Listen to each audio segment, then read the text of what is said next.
We have here the Drumslinger Percussion 13-inch core style marching practice pad. Dark black, space gray, I'm not sure what they call it, finish. Silver chrome rim with tension rods and a Evans Hybrid S top snare head on top. A few things about this. The company, first of all, see all this information on their website, who is apparently been doing this for like 25 years. But these have been on the market for about 6 years. Let's take a look at the actual pad itself. First things first, it is very heavy. When you open up the box and you take it out, it will surprise you just how dense this thing is because of how very strong the hardware is.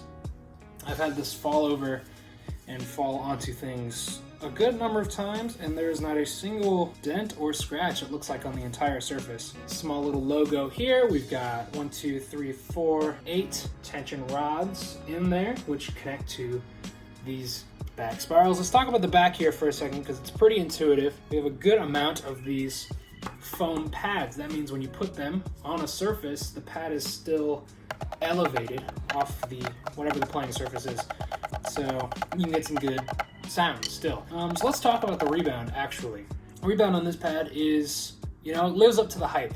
It's pretty spectacular. Put this side by side with a marching snare drum. I'd say you lose about 20% of the Rebound from the actual real deal, and that is better than just about anything you can get on the market right now because it's not just relying on a layer of rubber. I've talked about this in my pad hands video. Do check that out. But no, I don't think I've ever really used a pad with this much rebound. So if you're looking for that, this is the pad for you. Now, let's talk a little bit about the hardware again. All of the tension rods are not standard tension rods. They have these hex sockets that you have to use this for. I had a similar tool to this, but it was just a little bit too small and it did not work. When you get this, keep your hand on it because if you lose it, you'll need to find another one or else you won't be able to tighten the head. Tightening the head is actually something that I like about this pad. You can control a lot just from how you tighten it because it's, it functions like a normal snare drum. We're gonna do something right now that I have not done yet with this drum, and that is take it apart. Take the rim and the head all the way off, see what's under there, and see how it goes. All right, so let's talk about a little bit the structure of this pad. We've got strong as a rock, this base is, and these foam little supports here. These little holes, it's not a new technology for drum pads, but for drum pads of this shape and size, I don't think I've seen this yet. So it'll fit into most snare stands if you just rest it in there, yeah? But for height reasons, if this is the highest this stand goes, which if you use the standard Pearl concert snare stand and you rest it right in there, it does not come really even close to the height that I use. And this is just kind of a stock snare stand. I don't even know what brand this is. You can crank it up, go with the prongs, and then it's a little bit higher. That might not have made any sense, but trust me, if you get your hands on one of these, you will find out on your own just how it works. All right, so let's take a look under the hood, and I'm doing this so you don't have to. We're going to loosen all these lugs. It's a little tricky to get this in here. We're gonna go finger tight on each one.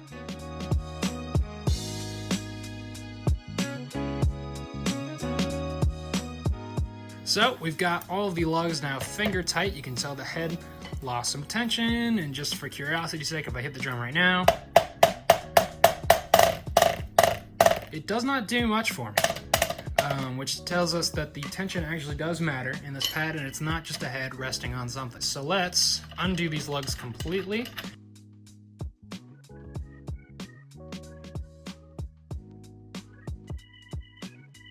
Yeah, I'm not sure why, but that last lug just didn't want to come out. So I think now this hoop, yep, this rim is completely off. So we'll put this in a safe place over here. So now we've got just a drum head. It's a little tough. It's very tightly wrapped around something.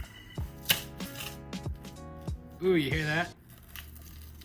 Oof. All right, and now this is interesting. This, whoa, comes completely out, I guess. Whew, that is interesting. These pucks are just kind of floating around, but I guess you're really not supposed to do this, so it doesn't matter. Under here we have some cork. That's the secret layer of felt that is pretty wrinkled. We'll see how that wears and tears down the line. Hopefully we don't lose any pucks. The bass itself, not that heavy. You can see it's, oops, lost a puck down. Yeah, be careful with the pucks when you open it up. Again, I'm doing this so you don't have to, so please don't. If you're wondering, playing on this, it's actually kind of nice. You can tell where that tone comes from, and it comes from the space between this surface and this surface. Luckily, this pad comes already entirely assembled. You pull it out of the box, and it's like this. You might need a couple cranks around the board just to give the head some tension. Tension does change the pitch just a tiny bit, but not really enough to really notice. Really only change the head when I notice the feel of the pad getting a little bit looser, which will happen. You can check with playing it. Feels just like normal. Cool, and that's it. Easy enough. All right, so with that in mind, let's take a quick second to talk about what it's actually like to play on this thing. Like I said, I'm gonna grab just some standard, right down the middle sticks, not too heavy, very standard shape, standard bead. So with this pretty generous playing surface, you have a lot of tonal possibilities. You have the center of the pad, which is standard playing zone, and this is kind of the, the run-of-the-mill sound of the pad. It changes when you get softer. It's a little bit less of an aggressive tone, as would be the same thing with a standard marching snare. Let's talk about the edge. And since there's no snares and it is radially symmetric on the bottom, as we've seen, all of the edge spots sound exactly the same, and tuning actually doesn't do that much, right? That's just holding down the head, and it controls the tension of the head. But tuning doesn't too much as far as the region of the snare. So you get some good, short, choppy sounds as you would the guts of a regular snare drum. It loses the tone from the middle, which will help your softs, right? That's really the only reason to play on the edges, so you can, get the correct tone playing soft and not overdo it.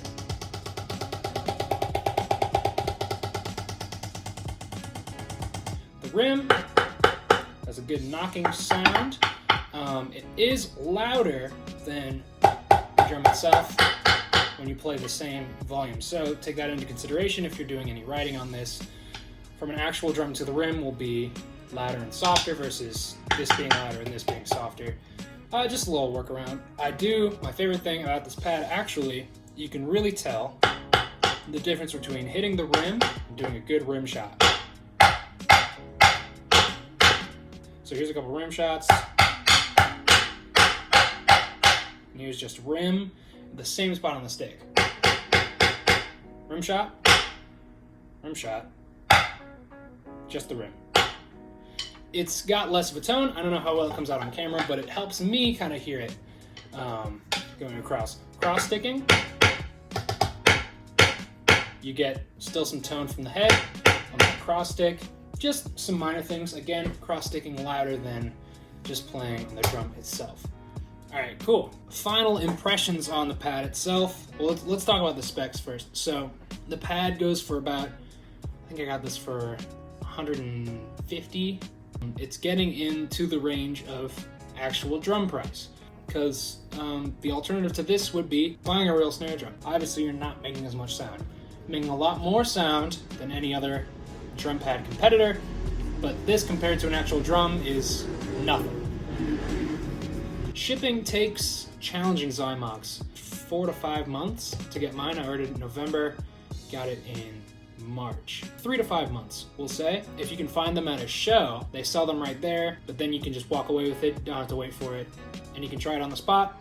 Perfect. So, is it worth the steep price and the long wait?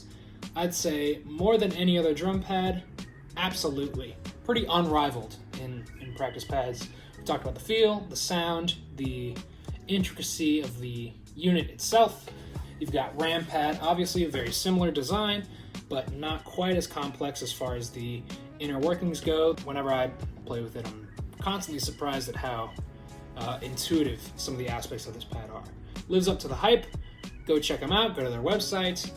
I'm not endorsed by them, so this is a honest review. Do check it out. Thanks for watching.